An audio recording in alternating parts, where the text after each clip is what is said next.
예, 안녕하세요. 아틀란타 동포 여러분. 저는 제이슨 박 변호사입니다. 저와 오늘 함께 하실 변호사 두 분 소개해 드리겠습니다. 이정옥 변호사님, 가정법 전문가이시고 김운용 변호사님, 이민법 전문가이십니다.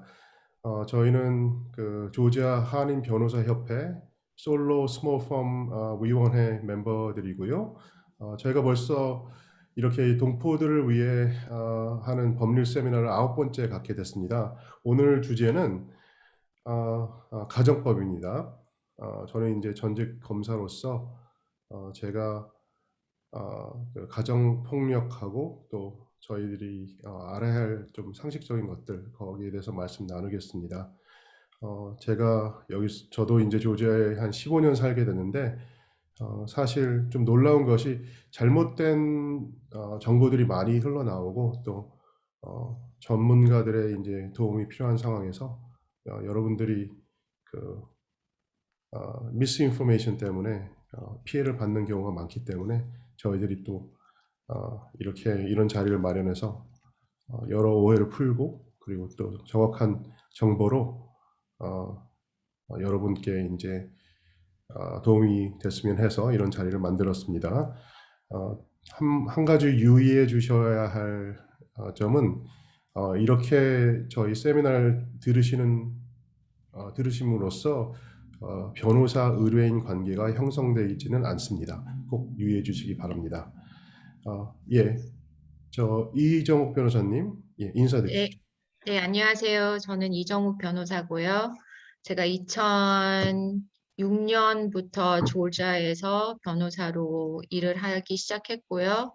지금 제일 많이 하는 케이스가 가정법이거든요. 그리고 가정법 안에서도 이제 이혼이 제일 많아요. 그래서 이혼도 또 합의 이혼인지 아니면은 그 소송 이혼인지 그렇게 제일 먼저 구분을 하고요. 만약에 합의 이혼이다 아니면은 소송이라고 해도 이제 자녀분이 있는지 없는지 이제 그렇게 되면 양육권이 어느 분이 가지고 싶으신지 그다음에 양육비, 위자료 그리고 이제 어떻게 재산 분야를 해야 되는지 이제 그런 거에 대해서 많이 케이스가 있고요. 그다음에 다른 가정법 같은 거는 이제 접근 금지도 있고요. 그거는 이제 제이슨 변호사님하고 좀그 형사법은 아니지만 접근 금지 신청을 할 때는 이제 그런 거에 관련이 됐고요. 그다음에 이제 또 뭐 입양 같은 거 그런 것도 하는데 이제 오늘은 가정법에 대해서 좀 그 이혼에서 대해서 좀 더 깊게 이야기를 하고 싶어서 이제 강사로 나왔거든요. 그래서 네, 그럼 혹시 네, 이제 이혼 관련해서 상담 받으실 때 네. 가장 흔하게 이제 의뢰인들이 물어보시는 것들이 어떤 질문들이 있죠? 네, 이제 합의 이혼이라는 거는 그 두 분들이 그 부부들끼리 이제 자기가 재산이나 아니면은 아이들이 있으면은 어떻게 합의를 할 거다라고 그렇게 이제 본인들이 어떻게 합의를 하세요. 그러면은 이제 그걸 제가 작성을 해드리는데 이제 만약에 재산이나 아니면은 양육권에 대해서 문제가 있으시면 이제 그거에 대해서 제일 많이 상담을 하러 오시거든요. 그래서 이제 제일 제 생각에는 두 가지가 만약에 재산이 있으시고 아이가 있으면 이제 재산 분리를 어떻게 할 건지, 만약에 집이 있으면은 뭐 어떤 배우자가 집을 가지고 있을 거고, 그 다음에 어떤 그 배우자가 양육권을 가지고 있고, 만약에 양육권을 가지고 있으면은 이제 양육 비용이 어떻게 계산이 될 건지, 그거에 대해서 많이 궁금하세요. 그래서 이제, 조지아는, 그 property state이 아니라 equal distribution state이거든요. 그 말은 이제 어떤 캘리포니아나 아니면 어떤 주들은 결혼한 후에 그 재산이 있는 거는 그냥 저절로 반반으로 나눠요. 하지만 조지아는 equal distribution 주의거든요. 그래서 그게 뭐 다 반반으로 나누는 것도 아니고 뭐 60대 40대로 나누는 것도 그렇게 될 수도 있고 또 반반으로도 나눌 수 있어요. 하지만 이제 재판으로 들어갔을 때 판사나 아니면은 배심원이 다 이제 그 테스트모니를 받아서 누가 어떻게 이제 재산 marital property에 대해서 재산을 뭐 들어왔고 그다음에 어떻게 해야지 제일 공평하게 나눌 수 있는지 그거에 대해서 이제 결정을 하는 거거든요. 그래서 그거는 이제 서류를 다 뭐 검토를 하고 또 이제 남편이나 아니면은 아내가 어떻게 자기 연봉이나 아니면은 뭐 만약에 일을 할 수 있으면 나중에 일을 할 수 있으면은 이제 어떻게 큰 연봉 차이가 나나 그런 것까지도 다 봐서 이제 결정을 하거든요. 근데 많은 분들은 제 생각에는 뭐 비즈니스나 아니면은 그런 좀 복잡한 그런 게 없으면 어떤 거가 공평하다라고 본인들이 많이 그냥 계산을 하시고 그거에 대해서 좀 많이 본인들이 많이 아시는 것 같아요. 근데 이제 어쩔 때는 그냥 뭐 재혼이나 아니면은 뭐 아이가 없다 그리고 또 결혼 생활이 짧았다라고 하면 뭐 반반 주기에는 너무 한 배우자가 아깝다라고 그렇게 생각을 하고 또 이제 어떤 외도나 아니면은 어떤 큰 뭐 그냥 성격 차이가 아니라 어떤 한 사람이 뭐 어떤 잘못을 했다라고 하면 그거에 대해서 이제 좀 공평하게 나누면 그거는 말이 안 된다라고 그렇게 생각을 하시는 분들이 이제 제 생각에는 소송으로 이혼이 이끌어 가는 것 같아요. 저는 이런 질문을 많이 받는데요. 네, 이제 불륜 같은 가정이 네, 있는 상황에서 어 예를 들어서 인제 한 분이 그 소위 말하는 이제 바람이 나서 다른 사람을 만나게 됐는데 그 피해받은 그 그분이 그 바람 난 사람 말하고 그 상대편을 소송할 수 있나요? 여기에서는 제 생각에는 조지아에는 그거는 가능은 안 되는 것 같아요. 음. 노스캐롤라이나나 아니면은 다른 주는 alienation of affection이라고 음. 만약에 제3자가 이제 어떤 부부가 있는데 그 부부가 결혼한 상태라는 거를 알고 이제 뭐 접근을 하든지 아니면은 뭐 어떤 그 relationship이 있었는데 그걸 했다라는 거를 알고서도 계속 어떤 이제 뭐 relationship에 들어간다면 그거에 대해서 이제 뭐 민사소송 같은 게 가능한데 조지아에는 지금은 없는 거로 제가 알고 있습니다. 네, 그게 근데 한국에서는 가능한가 보더라고요. 그래서 네, 거기에 네. 대해서 많이 문의를 하시는데 네. 그러니까는 이제 너무 좀 한국 분들이 한국 법은 이러는데 왜 미국은 그렇지 않은지 아니면은 이제 뭐 불륜 같은 거는 그런 거에 대해서 좀 억울하시다라고 그렇게 생각하시는 분들이 많으신데 이제 그거에 대해서 왜 상대방이 잘못을 했는데 그거에 대해서 벌을 안 주는지 아니면은 왜 그거에 대해서 내가 잘못한 게 아니라서 이 결혼 생활이 끝나게 됐는데 왜 그 사람은 공평하게 뭐 재산을 나누든지 아니면은 그 사람한테 불이익이 없을까라고 그렇게 많이 생각은 하시긴 해요.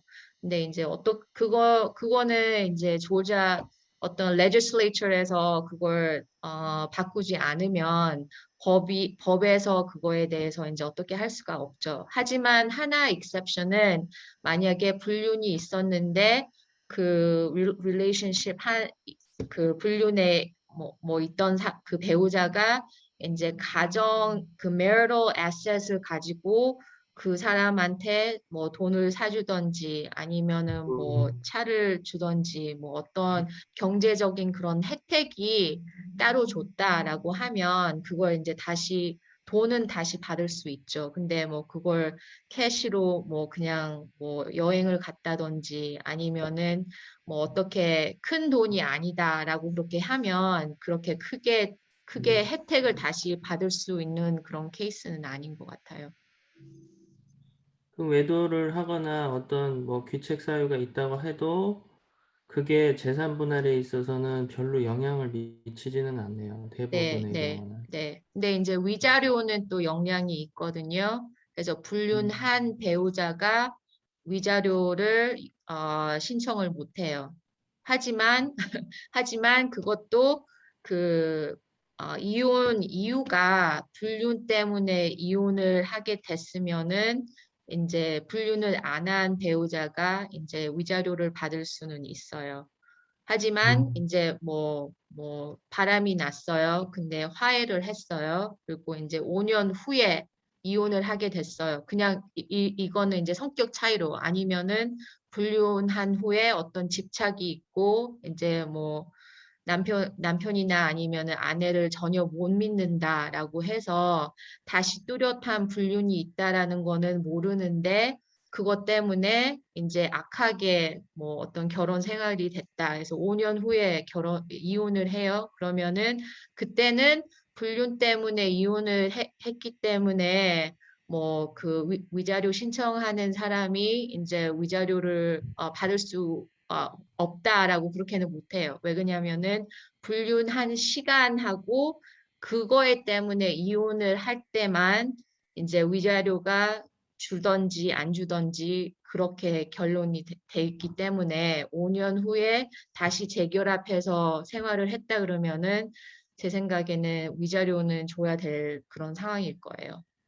그래서 이런 가정법이라는 게 또 많은 분이 생각할 때 뭐 이혼할 때 뭐 되게 간단한 그런 거지만 또 법 자체가 되게 테크니컬하고 다른 어떤 케이스 로우나 아니면은 그런 거에 대해서 지금 항상 뭐 계속 케이스가 조금씩 틀리는 그런 케이스가 나오기 때문에 이거는 되게 테크니컬하기 때문에 뭐 웹사이트나 아니면은 뭐 누가 이혼을 했는데 뭐 위자료 못 받았다 아니면은 위자료 받았다 아니면은 불륜을 했기 때문에 뭐 양육권이나 아니면은 뭐 재산 분리할 때 더 많은 그런 돈을 받아왔다라고 그렇게 이제 말씀을 하시는데 케이스마다 다 틀리기 때문에 이제 그렇게 뭐 제너럴하게 그렇게 딱 결론을 할 수 있는 그런 상황은 아닌 것 같아요. 가정법이라는 건.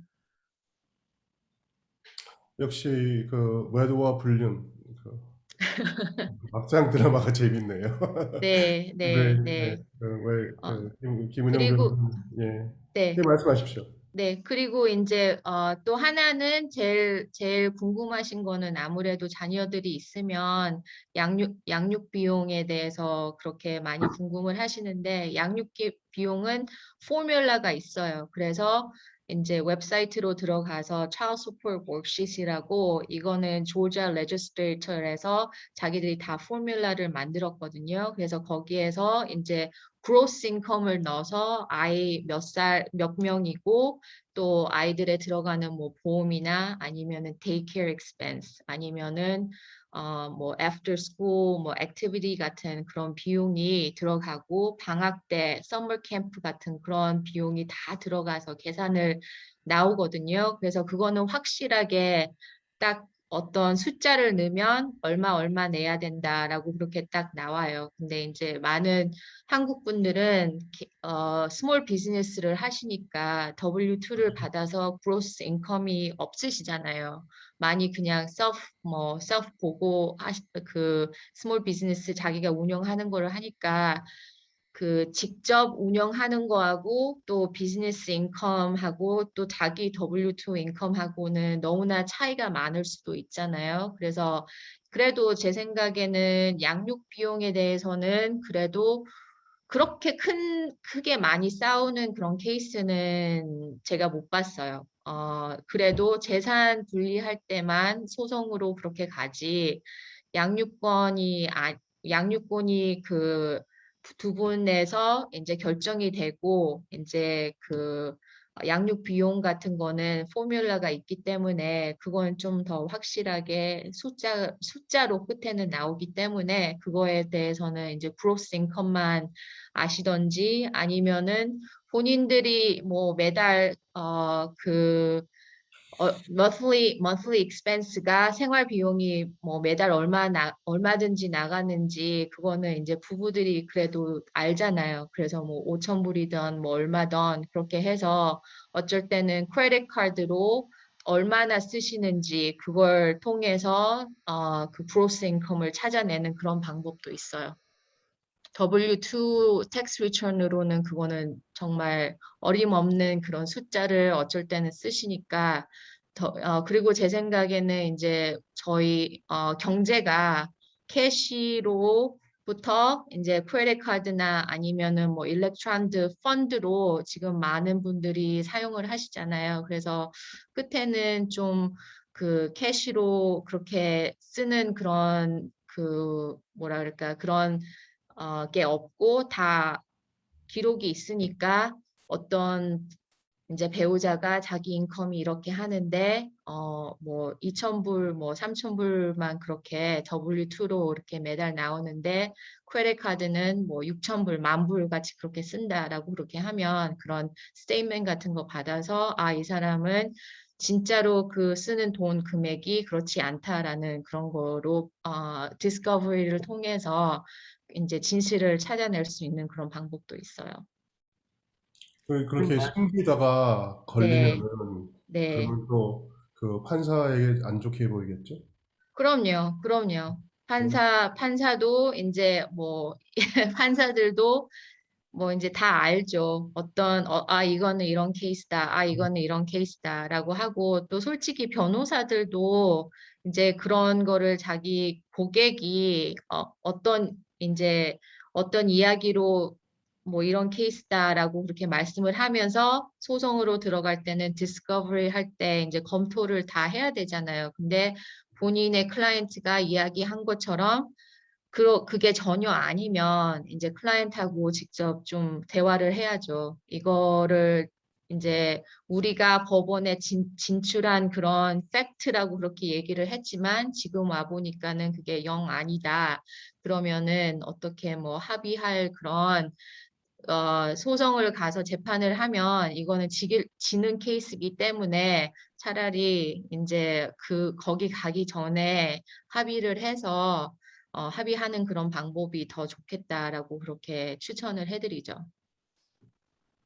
그럼 만약에 네, 이제 어떤 뭐 남편분이 뭐 연봉이 예를 들어서 뭐 10만 불이다, 20만 불이다, 이혼을 할 때 이제 그랬는데, 나중에 뭐 1년이고 2년이고 지나서, 인컴이 예를 들어서 그거보다 많이 확 줄었어요.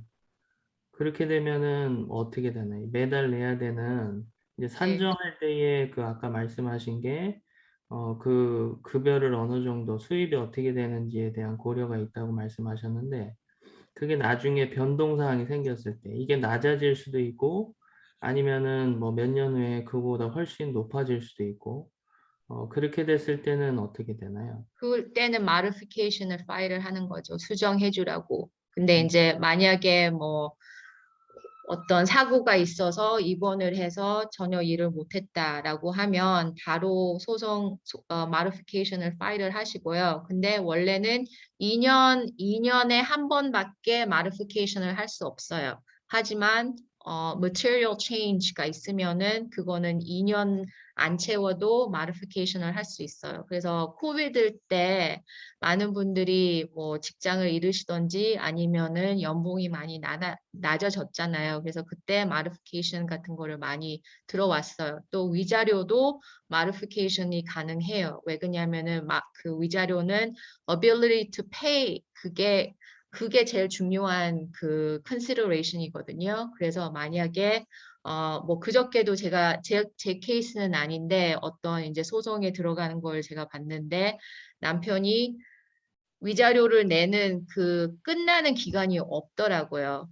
원래는 뭐 그게 럼썸이든지 아니면은 뭐 5년만 위자료를 준다라고 그렇게 했는데 이 케이스는 끝날 자가 없어요. 그래서 그런데 남편이 뭐 한 5년 정도 내고 이제 자기가 연퇴를 했는데 그 심장에 어떤 문제가 있어서 심장 그 뭐지 capacity가 25%밖에 안 된다고 해서 이제 modification을 들어가는 그런 케이스도 봤거든요. 그래서 수정하는 거는 가능합니다. 그럼 네, 만약에 내야 되는데 네, 그거를 뭐 한 6개월 내다가 네, 갑자기 어느 순간부터 내지 않는다든지 그리고 이제 그 상태로 또 미국이 넓다 보니까 네. 다른 주나 해서 갑자기 뭐 어디로 가는지 얘기도 안 하고 잠적을 한다든지 그런 경우는 어떻게 해야 될까요? 그거는 이제 그 income deduction order이라고요. 양육 비용 같은 거는 이제 내야 되는 부모의 직장에다가 보내요. 그래서 그걸 페이체크에 저절로 나오도록 그 할 수 있는 그런 오더가 있거든요. 그래서 그렇게 하든지 아니면은 뭐 양육 비용을 내야 되는데 6개월만 내고 안 냈다 그러면은 다시 소송을 해서 contempt action이라고요. 그거는 소송을 다시 해서 받아내야 돼요. 그래서 이제 어떤 좀 이제 뭐 most wanted 뭐 그런 그 웹사이트 주마다 있거든요. 양육 비용을 안 내서 뭐 10만 불, 20만 불 뭐 그렇게 하고 또 이제 중요한 거는 그 법원 통해서 할 수도 있고 또 이제 child support agency 통해서 할 수도 있거든요. 근데 이제 좋은 거는 child support agency, 조지아 child support agency에서 하면 기간은 오래 걸려요. 왜 그러냐면은 거기에는 너무 케이스들이 많기 때문에. 하지만 에이전시 통해서 하면 뭐 driver's license suspension도 될 수 있고 그다음에 뭐 어떤 professional license가 있으면 그게 suspension 될 수 있고 패스포트도 연장을 안 해줄 수 있는 그런 그 파워가 있거든요. 그런데 이제 거기는 뭐 1년 정도 걸릴 수도 있으니까는 법원 통해서 하는 게 제일 빨라요. 네. 그러니까 가정, 타주에 있어도 그런 라이센스 같은 거를 서스펜드 시킬 수 있어요? 네, 그 child support agency로 통해서 하면 주마다 또 연결되는 그런 케이스들이 있거든요. 그래서 그런데 행방불명돼서 어디 어느 주에서 뭐 어떻게 되는지 모른다라고 하면 그거는 좀 시간이 걸리죠. 그래서 스킵 트레이싱이나 아니면은 PI나 아니면은 뭐 요즘에는 웹사이트가 있잖아요. 어떤 사람 이름하고 뭐 생년월일하고 소셜 스큐리티를 알면 주소가 떠올리니까 그래도 주소 정도는 어디에서 사는지 그거는 아셔야 돼요. 네. 그러면은 가정법은 이거로 제가 클로즈 하고요. 그다음에 다른 강사님들이 본인 분야에 대해서 말씀해 주세요. 예, 그러면은 그 가정 폭력에 대해서 제가 잠깐 말씀드리겠습니다. 그 패밀리 바이올런스라고 그러는데 조지아에서는 이 어떤 한정된 관계 사이에 일어나는 범죄를 패밀리 바이올런스라고 그럽니다. 물론 부부 사이, 가족 사이. 가족이라는 게 이제 굉장히 광범위한데 같이 살아야 되고 아니면 애가 같이 있어야 됩니다. 그러니까 예를 들어서 남자친구, 여자친구인데 같이 살지 않아요. 그런 경우에는 가정폭력이라고 적용이 되지 않습니다. 하지만은 결혼을 안 한 사람이라도 같은 집에 살면은 가정폭력이 적용이 되고 아니면은 같이 살진 않았지만 애가 있는 경우가 있어요. 그것도 그 사이도 가정폭력입니다. 물론 그 아이들, 자식하고 스텝 칠드런까지 의붓 자녀들까지 이게 적용이 되고요. 그 할아버지 할머니 같이 사는 집은 다 그렇게 이 가정폭력이라는 게 적용이 됩니다. 물론 굉장히 분야가 광범위한데 저희는 보통 이제 의뢰를 받을 때 보면은 오랫동안 같이 부부 생활, 부부 사이에 일어나는 그런 케이스가 많이 있고요. 이 조지아에서는 그 가정 폭력이 너무나 많이 일어나기 때문에 사실 조지아 커미션 오브 패밀리 바이올런스라는 기관이 성립돼 있는 상황이에요. 예전부터 가정 폭력에서 그 신고를 받고 디스미스된 케이스가 굉장히 많았습니다. 왜냐하면 피해자가 이제 가해자와 관계가 있기 때문에 이런 그 뭐 케이스를 디스미스를 하든지 아니면 차제를 줄압시키겠다. 그래가지고 이런 가정 폭력 케이스가 굉장히 많이 이렇게 심각하게 그 고려되지 않았는데 그 결과 이 가정 폭력이 점점 그 도수도 세지고 그리고 횟수도 많아지면서 더 심각한 상황으로 발전되는 케이스가 많아가지고 처음에는 뭐 구타하다가 뭐 10년, 20년 후에는 살인까지 저지르는 그런 케이스가 많기 때문에 조지아에서는 굉장히 조지아뿐만 아니고 전국적으로 사법부에서 굉장히 그 가정 폭력을 심각하게 다루고 있습니다.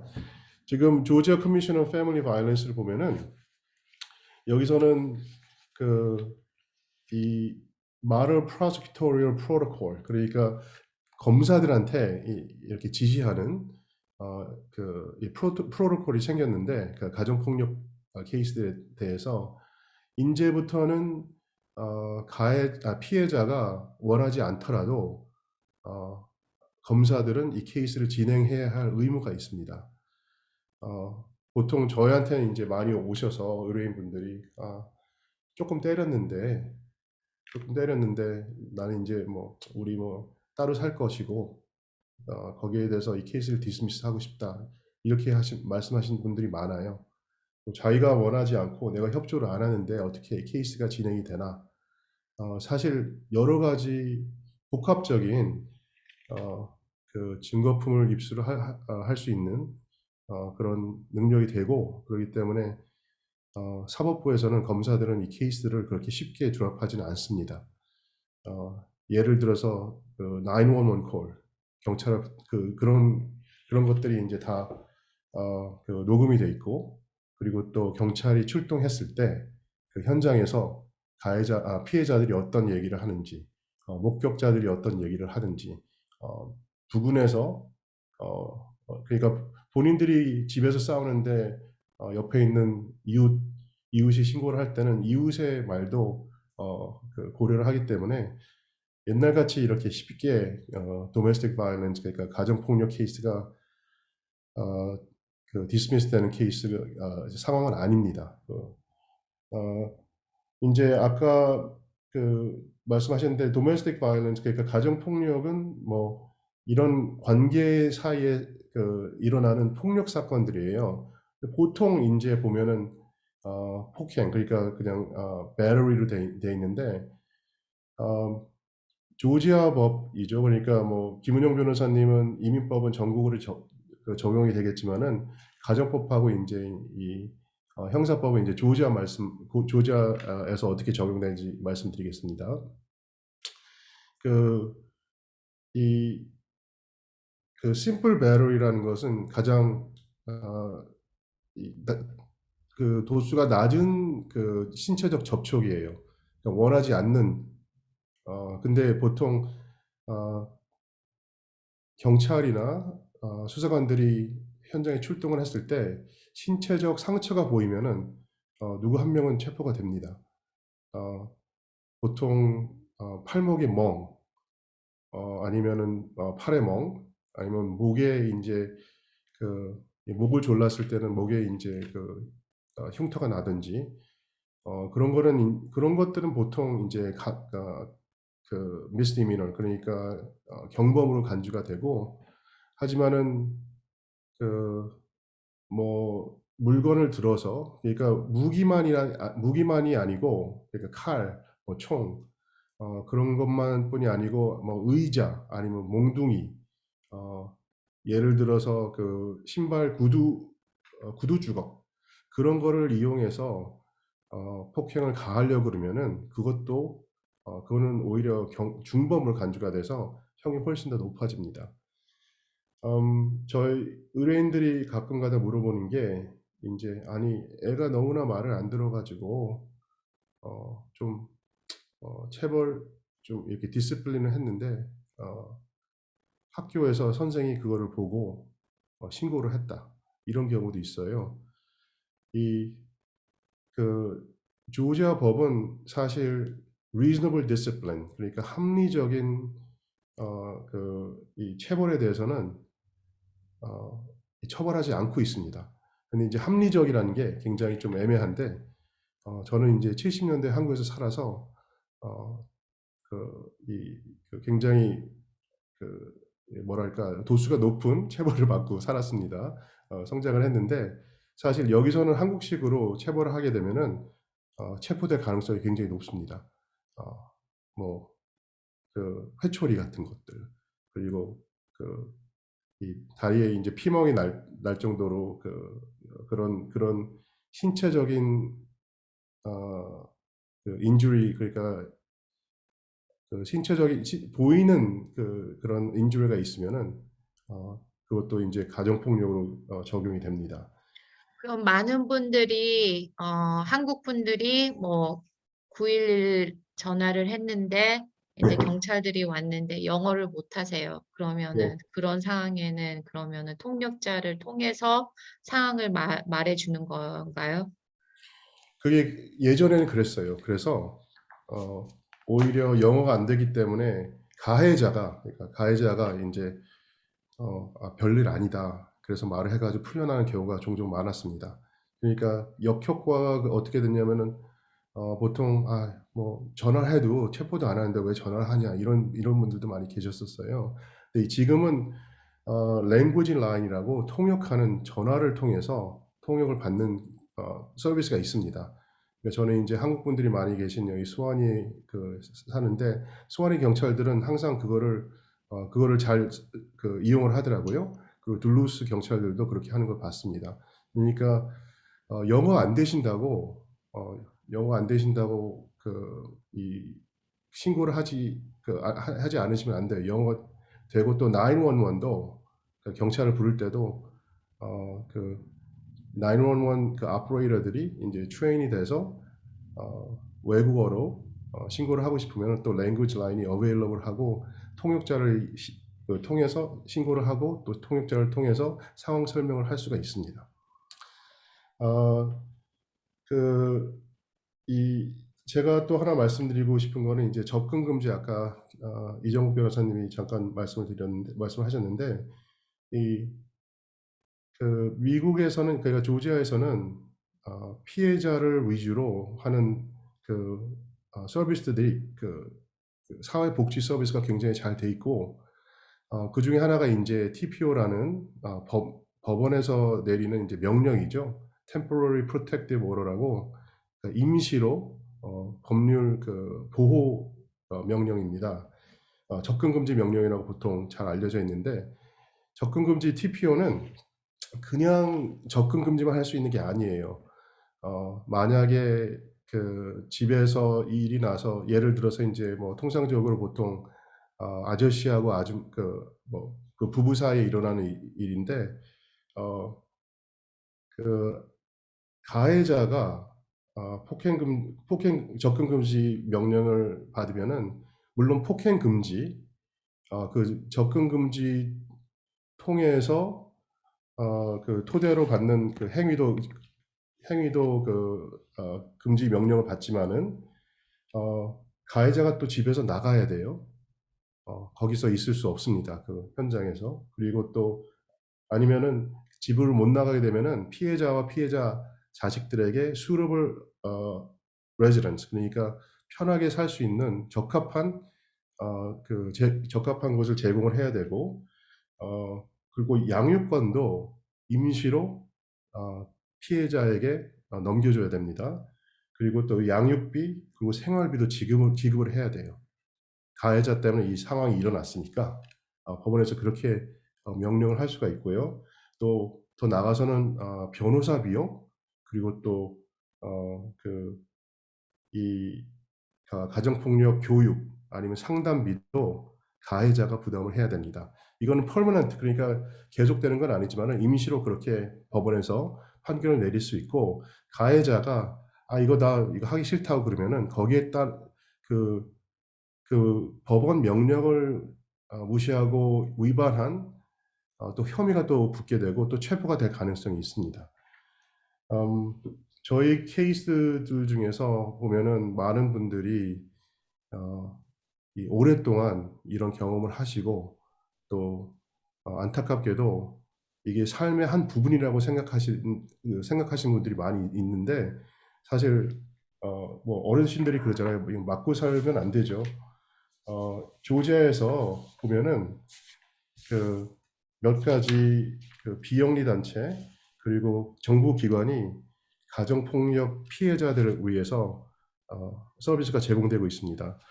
제가 경험이 있는 데는 그 Partnership Against Domestic Violence, 이곳은 임시주택도 마련해주고 24시간 법률 상담 그리고 예방 프로그램 그리고 하우징 프로그램도 있어요. 현재 이 기관에서는 170명을 지금 숙박시키고 있습니다. 그리고 렌트 서포트도 나중에 이제 임시주택에서 나오게 되면 렌트 서포트도 해주고 그 가해자가 보통 프로바이더인 경우가 많은데 여기서 어떻게 그 트랜지션을 할 수 있는지 많이 도움이 되고요. 또 이제 CPEX라고 여러분들도 많이 알고 계시는데 잠깐만요. Partnership Against Domestic Violence 전화번호는 404-870-9600입니다. 그리고 CPEX에서도 이제 Domestic Violence에 대해서 한라인도 있습니다. 24시간 그 크라이시스 한라인, 위기 한라인이 있고요. 그 전화번호는 678-824-6189입니다. 물론 CPX에서도 정보도 있고 이제 리퍼럴도 해주고 긴급 지원도 마련되고 있습니다. 또 CPX에서 제가 큰 도움을 많이 받았는데 저희 의뢰인분들 중에서는 가서 상담을 받고 또 가해자나 피해자나 그쪽에서 도메스틱 바이올런스 그러니까 가정 폭력에 대한 특별한 가정 폭력에 대한 상담을 하고 있습니다. 또 어떤 때는 이제 진짜 좀 그 어려운 상황이 있는데 이제 그 한인 사회에서는 많이 없지만 그래도 생기는 게 이제 자식들에 대한 이제 성폭행 같은 것들이 가끔 생기고 있습니다. 구넷 카운티에서는 모자익이라는 기관에서 그런 복지 서비스를 하고 있습니다.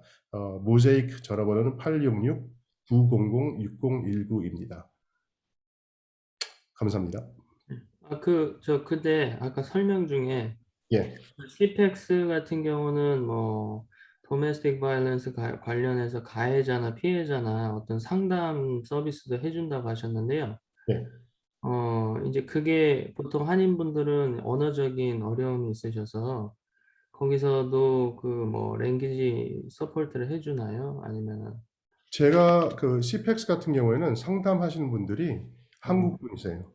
음, 예, 여기서 교육받으시고 그리고 다 서티피케이션이 이제 자격증이 있으신 분들이고 그래서 한국말로도 이제 충분히 되고 제가 알기로는 그 PADV도 그 Partnership Against Domestic Violence에서도 한국말을 하시는 직원들이 계십니다. 그렇기 때문에 지금 굉장히 좋아진 게 이런 그 사회복지 서비스들이 한국말로 저희가 받을 수 있기 때문에 어, 어, 좀 어려운 상황에 이렇게 처진 분들은 이런 프로그램을 쓰시는 게 쓰실 수 있다는 걸 알려드리고 싶고 모자익도 사실 그 랭귀지 라인으로 그 한국말로 상담을 받으실 수 있습니다. 그리고 제이슨 변호사님, 언어 폭력으로만으로는 접근 금지가 가능하나요? 그게 이제 애매한데 언어 폭력의 이제 이 수위도 중요하고 그러니까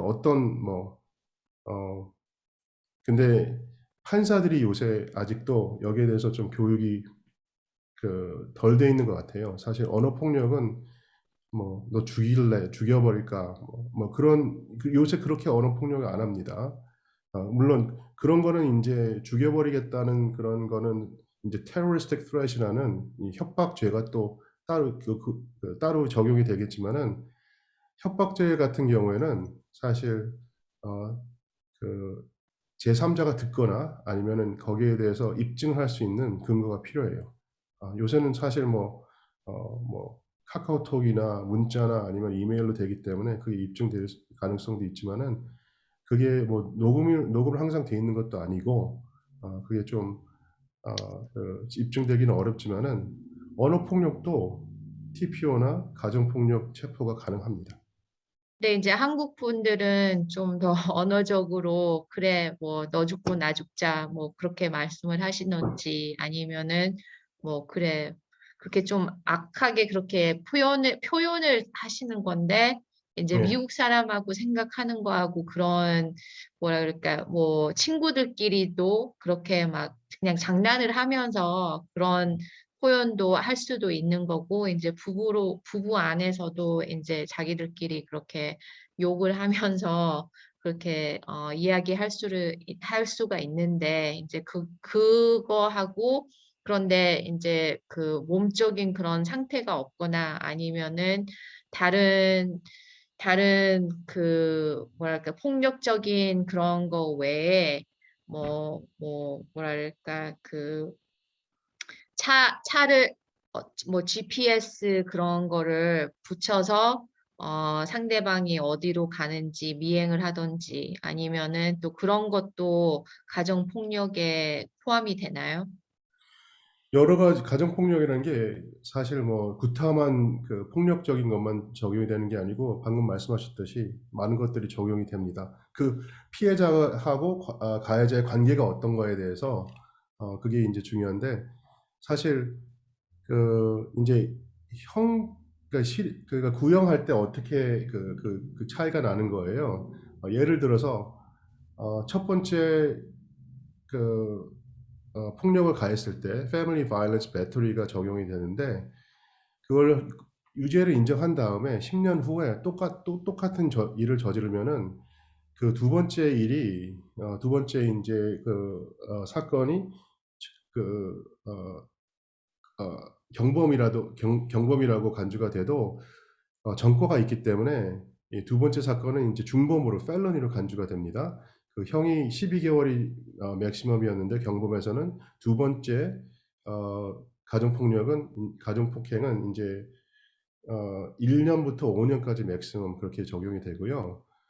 음, 언어 문제도 많고 문화 문제도 많습니다. 하지만은 요새는 경찰들도 그렇고 검사들도 그렇고 거기에 대해서 굉장히 많이 예민해졌고 그 가해자의 행동의 의도를 짚어볼 수 있는 여러 가지 요소를 고려하기 때문에 또 우리 gwynedd 카운티 같은 경우에는 한인 검사들도 서너 명 있어요. 그리고 또 그쪽에서도 이런 것을 많이 고려해가지고 어, 물론 맞고 살면 안 되고 저희가 이 어뷰즈 당하면서 살면 안 되고 사실 특히 한인 한국 정서나 문화로서 저희가 이제 이 가정 폭력이라는 거 굉장히 씁쓸하고 그리고 또 이제 쉬쉬하는 경우가 많은데 꼭 이런 상황에서 여러분들이 이렇게 도움을 줄 수 있는 그런 시스템이 돼 있기 때문에 이렇게 도움을 받으셨으면 좋겠다는 생각이 듭니다. 저는 됐으니까 그러면 김은영 변호사님. 네네. 저는 그 이민법이 어떻게 가정 불화 문제와 이제 관련이 있나 하는 부분에 대해서 설명을 드릴 텐데요. 이제 뭐 언뜻 가정 불화가 어떻게 이민 문제랑 관련이 있겠나 이렇게 생각하실 수 있을 것 같아서 제가 한번 예를 한번 드려볼게요. 이제 어떤 여성분이 신분이 없는 상태에서 어떤 시민권자 남자분을 이제 만났어요. 근데 그 남자분이 너무 이렇게 착하고 또 잘해줬기 때문에 이 여자분이 결혼을 하기로 결심을 합니다. 그리고 이제 같이 살기 시작하죠. 결혼을 하고 나서. 근데 이제 본인이 신분이 없는 걸 남편이 이미 그 전부터 알았기 때문에 결혼하고 나면 영주권을 곧 해줄 것처럼 했다가 이제 막상 결혼 후에는 영주권을 이런저런 이유를 대면서 안 해주는 거예요. 근데 더 큰 문제는 결혼 생활을 하면서 이 여성을 이 남편이 이제 학대를 하기 시작합니다. 예, 다른 사람과 막 연락도 제한을 하고 또 어디 가고 싶어도 못 가게 하고 또 신분이 없다 보면은 주마다 다르긴 하지만 조자 같은 경우는 운전면허증을 딸 수가 없으니까 늘 남편과 동행을 해야 되는데 그 남편이 그런 것들을 허락하지 않는 거예요. 그래서 어떤 다른 사람과의 커뮤니케이션이나 또 어디로 뭐 가고 싶은데 그런 이동을 제한하는 거죠. 그리고 부부간에 다툼이 나면 갑자기 돌변해서 막 화를 막 과도하게 내고 뭐 심지어는 아내를 심하게 밀치거나 또 때리기도 합니다. 근데 보통 이런 경우에 신분도 없고 또 언어도 되질 않으니까 아까 제이슨 박 변호사님 말씀하신 것처럼 가정사일이라 또 외부로 말하는 걸 굉장히 꺼려하는 또 한인분들의 이런 어떤 문화적인 부분도 있지만 이런 신분적인 부분이 같이 이제 포함이 되게 되면 더 잘 외부 도움을 요청하지 못하고 계속해서 학대를 겪는 경우가 생기게 돼요. 그래서 이런 경우에 더 학대를 겪는 이유가 저 시민권 남편이 나를 위해서 영주권 청원서를 접수해주지 않으면 내가 계속 이렇게 불체로 밖에는 지낼 수가 없고 또 불체 신분에서는 어떤 법적인 도움을 받을 수 없다라고 생각하기 때문이거든요. 근데 제가 오늘 말씀드리고 싶은 거는 그렇지 않다는 거예요. 이런 경우에 이렇게 남편한테 지금 말씀드린 것이 미국 연방 규정에는 충분히 학대로 간주가 되거든요. 근데 이런 경우는 그 남편 도움 없이 혼자서 영주권을 신청할 수 있어요. 그게 어떻게 그렇게 되냐 하면 그 미국 이민법에는 바와라고 하는 규정이 있거든요. 이 바와라고 하는 거는 Violence Against Women Act라고 하는 그 규정의 줄임말인데요. 이 규정은 시민권자나 영주권자한테 학대를 당하는 가족의 경우에는 그 도움 없이 다른 사람 도움 없이 혼자서 영주권을 신청할 수 있도록 해주는 거예요. 그래서 기본적인 조건은 먼저 학대를 가한 가해자가 미국 시민권자나 영주권자야 되고요. 그리고 두 번째로는 그 본인이 그 학대를 가하는 가해자의 배우자이거나 또 부모거나 아니면 자녀여야 돼요. 그리고 영주권을 신청하는 본인 자신은 이제 중범죄와 같은 형사 기록이 없어야 돼요. 예. 그래서 이런 조건을 만족하는 분들은 이 바와 규정에 의해서 이제 혼자서 영주권을 신청하실 수 있습니다. 예. 근데 이제 제가 예. 예, 그 김은영 변호사님 그 Violence Against Women's Act인데 그러면은 뭐 남자는 적용이 안 되나요? 아니요. 성별의 예, 예, 성별의 차이를 두지 않죠. 그냥 예, 이름만 이렇게 됐을 뿐이고요. 예, 이 법이 다행이네요. 예, 예, 다행이죠. 제가 그 최근에 상담했던 케이스 중에 하나는 가해자가 여자였어요.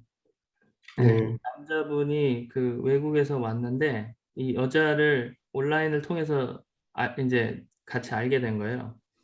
그래서 그 여자인 시민권자를 통해서 미국에 왔는데 와서 오자마자 이 남자한테 이 남자 이제 영주권, 여권 이런 거 다 뺐고 일을 해야 된다 그러면서 이제 일을 막 시키는 거예요. 근데 굉장히 오랫동안 일도 시키고 그리고 심지어는 자기 놀러 다니면서 남자 월급을 자기 통장으로 다 받아요.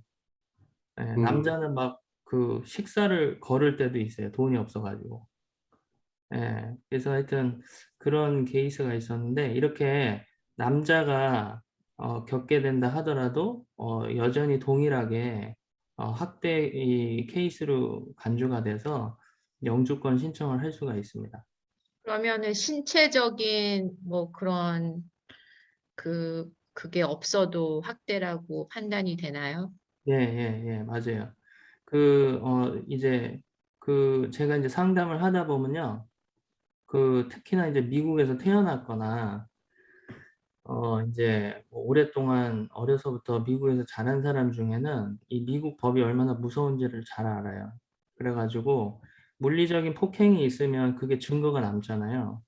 그리고 아까 제이슨 박 변호사님이 잠깐 설명을 하셨지만 조금이라도 멍이 있으면 누구든 체포가 된다.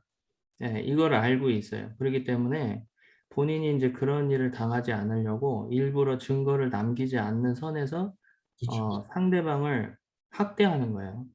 근데 이제 언어적인 폭행도 있지만 심리적으로도 그렇고 아까 이제 말씀드린 것처럼 뭐 제대로 된 어떤 생활비를 주지 않는다든지, 그리고 또 어떤 경우는 인제 결혼을 꼭 인제 둘이서 결혼하죠. 결혼은 둘이 하는데 예를 들어서 여자분이 뭐 전 결혼을 통해서 어린아이를 데리고 있어요. 그 상태에서 이제 남자랑 결혼을 하는 거죠. 근데 여자한테는 별로 그렇게 하진 않는데 애를 그쵸. 학대하는 거예요. 애를 막 심하게 혼내고, 그리고 애를 막 무섭게 하고, 예, 막 그렇게 하는 거죠. 그리고 어떤 경우는 애를 볼모로 해서 여자를 협박을 해요. 예. 그래서 이런 게 다, 예, 이런 게 다 이제 포함이 되는 거예요. 그래서 근데 이제 이럴 때의 문제는 뭐냐면 증거가 없다는 거예요. 그래서 만약에 이런 일이 있을 때는요. 본인이 겪는 일들에 대해서 하나하나 사건에 대해서 그게 크던 작건 상관없이 우선은 기록을 자세하게 하는 게 중요해요. 그래서 언제 어디서 누가 뭐 어떻게 해서 어떤 학대가 이루어졌는지, 예, 만약에 이제 본인이 감정적으로 어떤 이렇게 느꼈는지에 대해서 느낀다면은 그런 것까지도 이제 상세하게 적는 거죠. 그리고 혹시라도 인제 어떤 물리적인 접촉에 의해서 인제 멍이 들거나 다친다고 할 것 같으면 사진을 찍어 놓고, 그리고 정말 위급한 순간이라면 경찰 도움을 받아야 돼요. 근데 이제 경찰을 부르는 거에 있어서 많은 분들이 신분이 없다 보니까 주저하는 거예요. 경찰을 부르면 내가 신분이 없으니까 당장 체포가 돼 가지고 막 추방으로 넘어가면 어떡하나. 특히나 인제 자녀가 있으면 얘랑 떨어지면 어떡하나. 막 인제 이 아이가 막 감옥에 가게 되면 어떡하나. 막 인제 그런 두려움이 있으니까 함부로 웬만한 폭행을 당해도 부르질 못하는 거예요. 근데 제가 말씀드리고 싶은 거는 경찰은요, 다른 사람의 신분 조회를 할 수 있는 권한이 없어요. 법적 권한이 없어요. 근데 경찰이 신분 조회를 할 수 있는 경우가 있습니다. 그 경우는 어떤 거냐면 국토안보부랑 MOU를 체결을 해서 인제 그 지정된 그 카운티라든지 아니면은 뭐 감금 시설이라든지, 근데 그거는 이제 프로그램마다 다 다른데 어 다 있는 건 아니고요. 그게 있는 경우가 있어요. 이 조지아에도 몇 개 카운티가 있는데 바이든이 되고 나서 우리 귀넷이랑 몇 개 카운티는 그거를 더 이상 하지 않는다고 저번에 발표를 했었죠. 근데 어쨌든 그런 경우는 신분 조회를 할 수 있는 권한이 있지만, 그렇다 하더라도 이제 본인이 범죄 기록이 없고 지금 본인이 학대나 어떤 가정 폭력의 피해자로 경찰을 부른 상황에서 신분 조회를 해서 "너 신분이 없으니까 너를 체포해야 되겠다." 이런 일은 없어요. 그러니까 본인이 위급한 상황이 있다면요, 반드시 경찰을 부르셔서 도움을 받으셔야 돼요. 근데 이때 주의하셔야 될 게, 인제 경찰 리포트를 작성을 하게 되잖아요. 근데 이거를 인제 언어가 안 되면 경찰이 물어보기도 하지만 반드시 그거에 대해서 분명히 설명을 잘할 수 있어야 되는데, 만약에, 왜냐하면 가해자가 되는 사람은요, 이거를 어떻게든 자기 책임이 없게 하려고 거짓말도 그 순간 만들어내거든요. 그래서 이게 쌍방폭행으로 만약에 기록이 남으면 이민국이 볼 때는 이건 학대가 아니고 부부싸움으로 간주가 돼요. 그래서 케이스가 굉장히 약해지죠. 그래서 인제 그런 것들 좀 조심하셔야 되고요. 그리고 폭행을 당해서 어떤 병원 치료를 받게 된다면요, 그런 기록도 다 보관을 하시고, 그리고 요즘은 어떤 뭐 부부싸움이라든지 어떤 그런 일이 생기면 이웃이 막 그런 거를 보고 경찰에 전화하는 일도 있고, 아니면은 그런 거를 인제 보고 증인이 돼 주겠다고 하는 분들도 있거든요. 그러니깐 이런 사건에 대해서 만약에 이제 직접적으로 목격한 그런 분들이 있다 그러면 이제 그분들의 이름이나 이제 연락처를 받아 놓는 것도 이제 도움이 됩니다. 그리고 본인이 이제 이런 일을 겪으면서 심리적으로 아니면 어떤 그 케이스에 대해서 어떤 친한 어떤 친구와 얘기를 나누게 된다면 그 친구도 역시나 그 부분에 대해서 진술을 해줄 수 있을 거예요. 그래서 그것도 하나의 증거로서 또 제출을 할 수 있고요.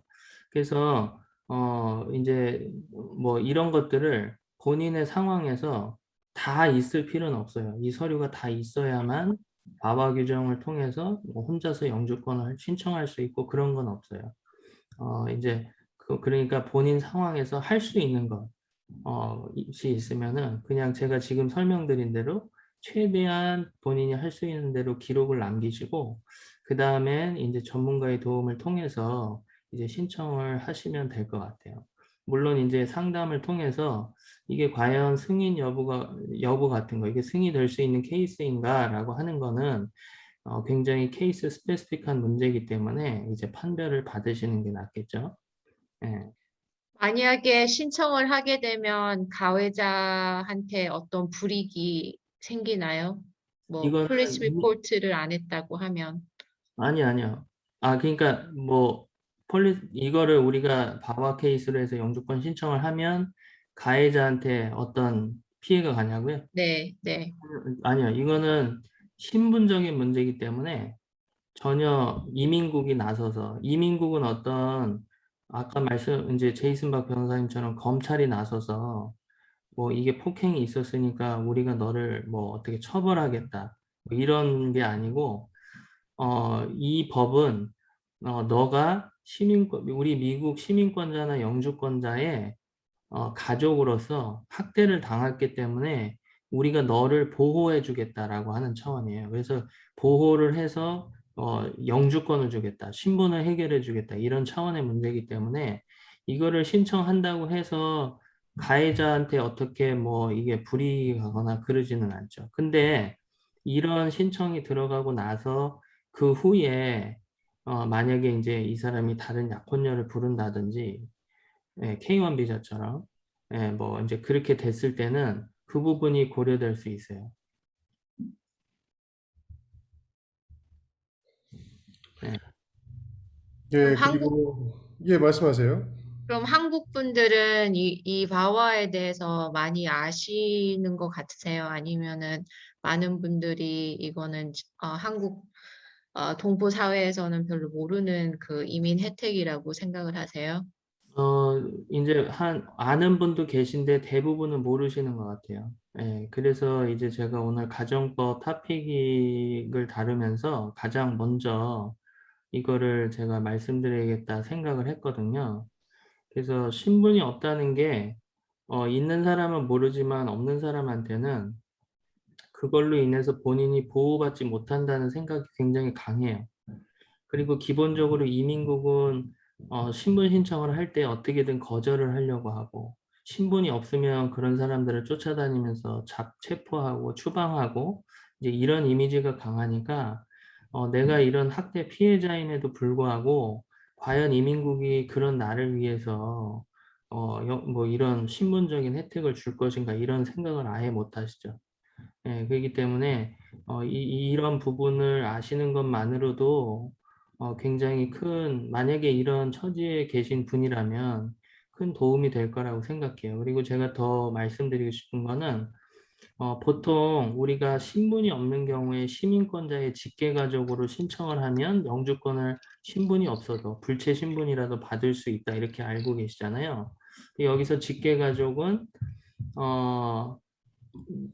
이제 시민권자의 부모님이나 뭐 배우자나 21세 미만의 미혼 자녀를 뜻하는데 그렇다고 하더라도 만약에 미입국을 했으면 영주권을 받지 못해요.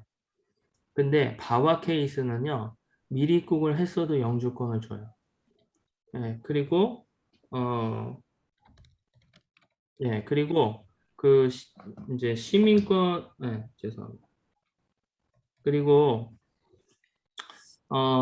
이제 또 다른 혜택은 뭐냐면, 가족영주권을 할 때 우리가 864 재정보 중인 서류가 들어가거든요.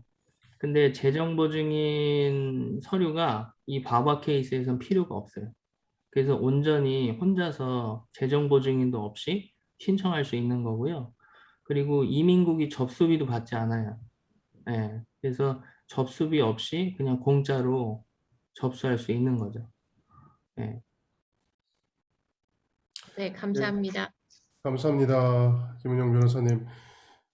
지금 벌써 시간이 많이 지났는데 여러 가지 이 가해자 분들을 위해서 여러 가지 사회복지 프로그램이 마련돼 있고 미국에서 살면서 그런 이런 프로그램에 대해서 잘 이용했으면 좋겠습니다. 그리고 또 뭐 저도 이제 그 변호사로서 말씀드리고 싶은 것은 사실 법으로는 가정폭력이라는 게 뭐 12개월 징역까지 가능하지만은 좋은 변호사님들 만나서 꼭 실형으로 사건을 푸는 게 아니고 여러 가지 옵션들이 많으니까 그쪽을 또 이제 잘 알아보시길 바랍니다. 예, 김은영 변호사님 그리고 오늘 이정욱 변호사님 감사합니다. 마지막으로 김은영 변호사님 할 말씀 해주시고 저희 마치겠습니다. 네, 저희가 이번 카바 우리 변호사 SSF 스몰 커미디에서 또 이번 9차 가정 문제를 가지고 관련된 분야에 이렇게 세미나를 갖게 됐는데요. 코로나로 이제 아직 재택근무 하시는 분들도 많이 계시고 또 한 조그만 이제 공간 안에 가족들이 이제 오랜 시간 이제 지내시면서 전에는 전에보다도 더 많은 이제 가족 간의 어떤 불화에 대한 문제들이 생겼어요. 그게 이혼으로 터지기도 하고 또 어떤 폭행이나 학대로 터지기도 하고 근데 저희들이 이 시간을 통해서 그런 일이 있을 때 물론 가장 좋은 거는 뭐 서로의 대화나 또 상담 같은 것을 통해서 이제 해결을 하시는 게 가장 좋겠지만 법적으로 대략 어떻게 돼 있는지 과연 나의 권리가 어디까지인지 내가 피해를 당하거나 어려움을 겪을 때 어떻게 도움을 청할 어디에 어떤 도움을 청할 수 있을지 이런 것들을 아시면 더욱더 큰 문제를 막을 수 있지 않을까 싶은 마음에서 이번 세미나를 열게 됐거든요. 좀 더 많은 분들한테 도움이 됐기를 바라고요. 그리고 이제 우리가 문화적인 부분도 있고 언어적인 부분도 있지만 아까 변호사님들께서 설명해 주신 것처럼 지금 그런 부분들이 많이 이제 해소될 수 있도록 랭귀지 서포트 같은 그런 것도 있고 또 상담 같은 것도 직접 한인분들이 해주시는 그런 센터도 있고 하니까요. 더 이상 그 문제를 안에서 삭히지 마시고 더욱더 좀 더 외부 도움을 받으실 수 있으면 받으실 수 있는 대로 적극 나오셔서 좀 더 가정의 문제들이 잘 해결됐으면 하는 바람입니다. 예, 그러면 지금까지 감사드리고요. 또 오늘 함께 해주신 우리 이정욱 변호사님, 제이슨 박 변호사님 감사드립니다. 네, 네, 감사합니다. 수고하셨습니다. 네. 감사합니다.